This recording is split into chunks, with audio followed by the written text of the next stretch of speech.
warahmatullahi wabarakatuh. Perkenalkan, nama saya Recia Amnesari. Saya dari kelas 2B, Prodi Manajemen Pendidikan Islam, Institut Agama Islam Negeri Kerinci. Baiklah, di sini saya akan menjelaskan tentang hasil review jurnal yang berjudul Konsepsi Politik yang ditulis oleh Ahmad Zain Sarnoto tahun 2012. Politik pendidikan yang dimaksud termanifestasikan dalam kebijakan-kebijakan strategis pemerintah dalam bidang pendidikan.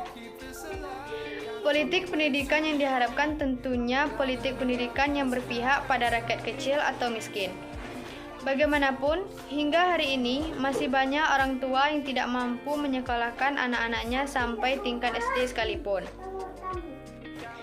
Masih banyak sekolah yang kekurangan fasilitas atau bahkan tidak memiliki gedung yang layak atau tak memiliki ruang belajar sama sekali. Masih banyak sekolah yang sangat kekurangan guru pengajar. Masih banyak pula guru yang dibayar sangat rendah yang menyebabkan motivasi mengajarnya sangat rendah. Dengan kondisi tersebut, bagaimana mungkin bangsa ini bisa berdiri sejajar dengan bangsa-bangsa lain yang kualitas pendidikan dan sumber daya manusianya sudah lebih maju dalam konteks politik khususnya. Dengan kondisi pendidikan seperti itu, bagaimana mungkin agenda pendidikan politik bisa dilakukan dengan mulus dan menghasilkan kualitas budaya politik yang diharapkan? Maka sangat jelas, agenda pendidikan politik mensyaratkan agenda politik pendidikan yang memberikan seluas-luasnya kepada seluruh rakyat untuk belajar atau mengenyam pendidikan tanpa ada celah diskriminatif sekecil apapun. Sebagaimana pesan Undang-Undang Dasar 1945, politik berasal dari kata politik yang menunjukkan sifat pribadi atau perbuatan. Yunani politik yang bermakna relating to a citizen. Kata itu berasal juga dari kata polis yang searti dengan city atau kota. Menurut Deliarnur, politik adalah segala aktivitas atau sikap yang berhubungan dengan kekuasaan dan yang bermaksud mempengaruhi dengan jalan mengubah atau mempertahankan suatu macam bentuk susunan masyarakat. Sedikit berbeda dengan Deliarnur, Miriam Budiarjo berpendapat bahwa pada umumnya dikatakan bahwa politik adalah bermacam-macam kegiatan dalam suatu sistem politik yang menyangkut proses menentukan tujuan-tujuan dari sistem itu dan melaksanakan tujuan-tujuan itu. Di sini, politik mempunyai arti sebagai konsep yang berkenaan dengan soal pemerintahan. Arti yang lain, politik mempunyai makna tipu, muslihat atau kelicikan sudah tidak dipakai lagi. Maka, politik pendidikan adalah segala kebijakan pemerintah. Berdasarkan pemahaman ini, politik pendidikan suatu negara sangat ditentukan oleh ideologi yang diemban negara tersebut. Faktor inilah yang menentukan karakter dan tipologi masyarakat yang dibentuknya. Dapat dipahami sebagai strategi pendidikan yang dirancang negara dalam upaya menciptakan kualitas manusia yang dicita-citakan.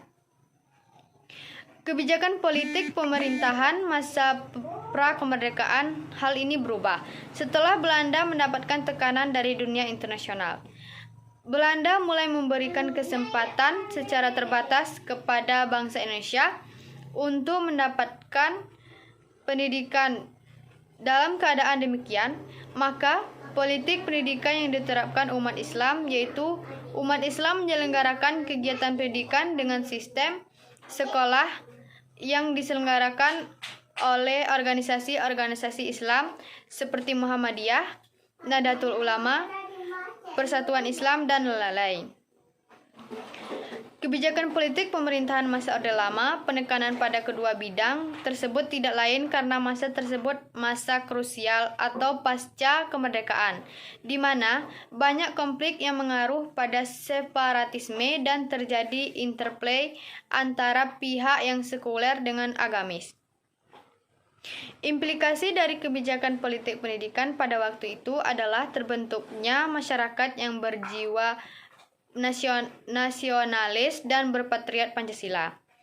Politik pendidikan Orde Baru mengacu pada GBHN yang mulai diberlakukan sejak tahun 1973 sampai 1998.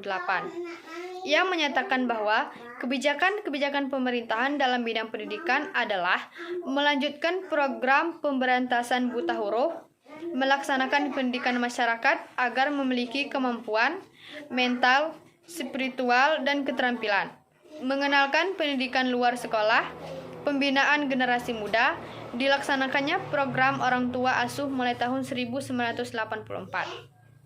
Dapat disimpulkan bahwa keberhasilan konsepsi politik pendidikan dan kekuasaan suatu negara ditentukan oleh pendidikan, dan hal itu bisa dipahami mengingat semakin tinggi kesempatan seseorang atau masyarakat mengenyam pendidikan, semakin tinggi pula seseorang atau masyarakat memiliki kesempatan membaca, membandingkan, mengevaluasi, sekaligus mengkritisi ruang identitas dan realitas politik. Baiklah, sekian hasil review jurnal dari saya. Saya ucapkan Assalamualaikum warahmatullahi wabarakatuh.